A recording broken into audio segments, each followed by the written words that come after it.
Sabtu pun tidak ada. Saya kasih tahu mulai reformasi. Zaman reformasi, Calvin, Luther, semua setuju gereja tidak buka pintu. Dari hari Senin tutup pintu, Selasa tutup pintu, Rabu, Kamis, Jumat, Sabtu tutup pintu. Baru buka pintu pada hari Minggu. Apa sebab? Bolehkah manusia datang ke gereja berdoa, baca kitab suci dengan Tuhan? Reformator mengatakan tidak. Tidak perlu masuk gereja. Kenapa? Harus bersaksi di luar gereja 1 hari. Dan hari Minggu kembali ke gereja untuk mendapatkan kekuatan dan firman Tuhan, mendapatkan satu persiapan, perlengkapan rohani untuk berperang lagi dari hari Senin sampai hari Sabtu. Sedangkan Katolik mengatakan tidak. Anytime you can come to church, anytime you can pray, because this is holy place. Ini tempat suci, tempat ibadah, tempat dekat Tuhan, tempat berdoa kepada Tuhan. The temple of God is prayer place for the nations. Baik Allah agar tempat semua bangsa berdoa kepada Tuhan. Silakan masuk. Konsep Katolik sama konsep Protestan berbeda sekali, dan banyak orang pilih atas kerelaan, atas pengertian, atas kemauan sendiri. Ini semua salah, saudara-saudara. Ditanya reformator, kenapa hari Senin sampai hari Sabtu gereja tutup pintu kecuali hari Minggu? Karena reformator berkata, this is a time for you to share the gospel, to preach the word of God, and to witness for Jesus Christ in Monday to Sunday. Hari Senin, Selasa, Rabu, Kamis, Jumat sampai Minggu sampai Sabtu engkau pergi membagi-bagi anugerah. Engkau pergi bersaksi. Engkau pergi mengamari Injil di luar gereja. Hari Minggu kembali untuk apa? Untuk mendapatkan perlengkapan, equipment, mendapatkan kekuatan, mendapatkan refreshing. Tuhan pakai firman bikin kuat engkau. Sesudah isi charge, seperti baterai diisi listrik, hari Minggu sudah di charge, hari Senin pergi lagi mengabarkan itu. Saya mau tanya, Gereja Reform Injil Indonesia, anggotanya Sabtu untuk apa? Senin untuk apa? Minggu untuk apa? Engkau hari Minggu datang untuk ngasuh, untuk mendapatkan perhentian. Lalu Senin sampai Sabtu kerja berat, pikir berat, engkau berusaha cari uang, dan capek sekali. Minggu datang mengalami pengasuhan, engkau mengalami peristirahatan, engkau indah hari Sabat. Saya berpikir Tuhan, salah. Saudara-saudara, jikalau hari Minggu baru engkau ngasuh, hari Senin sampai Sabtu engkau berjuang mati-matian, engkau tidak mungkin mempunyai kekuatan.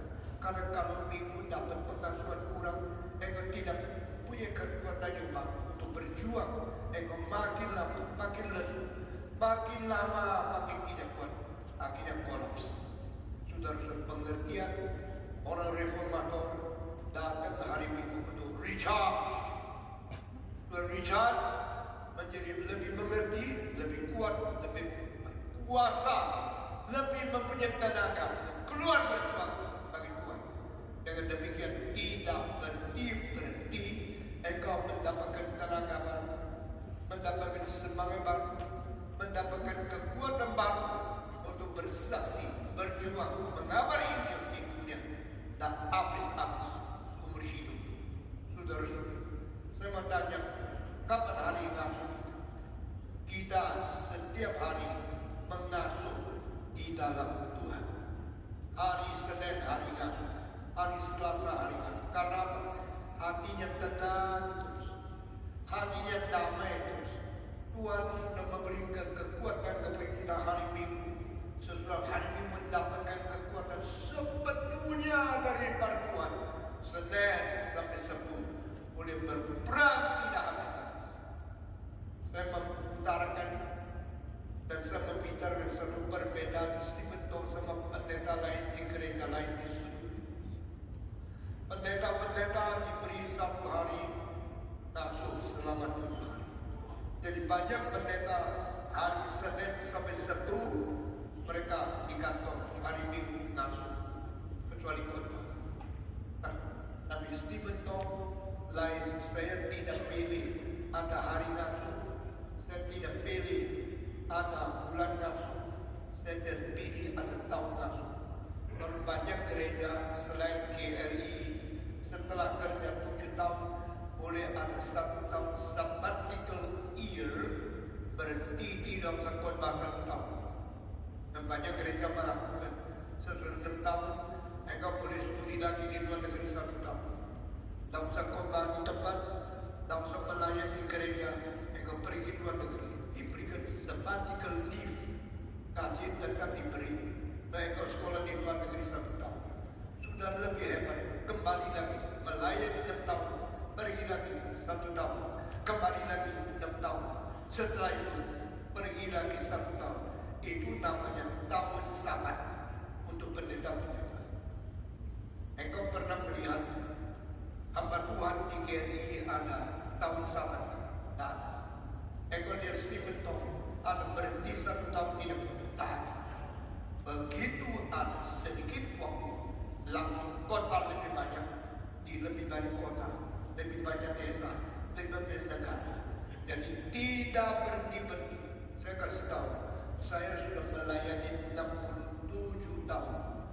Sedang dari bulan Januari 57 sampai sekarang Januari 23, selama 24, selama berapa tahun? 60 berapa tahun? 67 tahun. Saya tidak ada hari sabatnya. Saya tidak ada tahun sabatnya. Saya terus melayani. Begitu libur seminar, begitu libur ke luar negeri, begitu libur ke desa-desa, begitu libur ke kota-kota, tak pernah berhenti.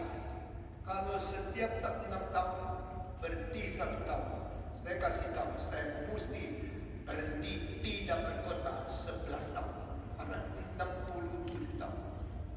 Kalau setiap tahun, maafkan, 10 tahun. Kalau setiap 6 tahun berhenti, 67 sudah lebih 10 tahun tidak berkota, baru namanya ada tahun sama. Tapi bagi saya tidak pernah. No time for me to rest. No time for me to have a sabbatical leave, sabbatical wages. Tak ada tahun dapat gaji tapi tidak bekerja. Tak ada tahun berhenti pergi sekolah. Saya terus melayani tidak habis-habis. 67 tahun terus berkota, terus melayani, terus berletih lesu. Dan apakah saya menjadi teman, menjadi capek, dan akhir kehabisan bahan, terus menjadi orang yang malas, tidak bisa kerja? Tidak. Alkitab berjanji dari kekuatan tambah kekuatan, dari anugerah tambah anugerah, dari kemuliaan tambah kemuliaan, terus menerus. Dan saya mengalami itu. Saudara tidak pernah melihat Stephen Tong malas, tak pernah melihat Stephen Tong santai, tak pernah melihat Stephen Tong kebal. Habisan bahan tidak ada sesuatu yang dikotakan lagi. Never happened like that. Continuously, persistently, consistently diberikan oleh Tuhan kuasa tak habis-habis dari muda sampai tua. Saudara, ini penting sekali. Saudara-saudara, setan lebih rajin daripada anak Tuhan. Setan lebih rajin dari orang kerja. Setan tidak pernah ngantuk. Setan tidak pernah tidur. Setan tidak pernah santai. Baru engkau mengalahkan dia, detik kedua dia langsung dia mencoba lagi. Setelah Yesus mengalahkan iblis, iblis langsung datang membawa Yesus kemana? Ke bait Allah. Bukan kepada belantara lagi, ke tempat paling suci. Setan akan membawa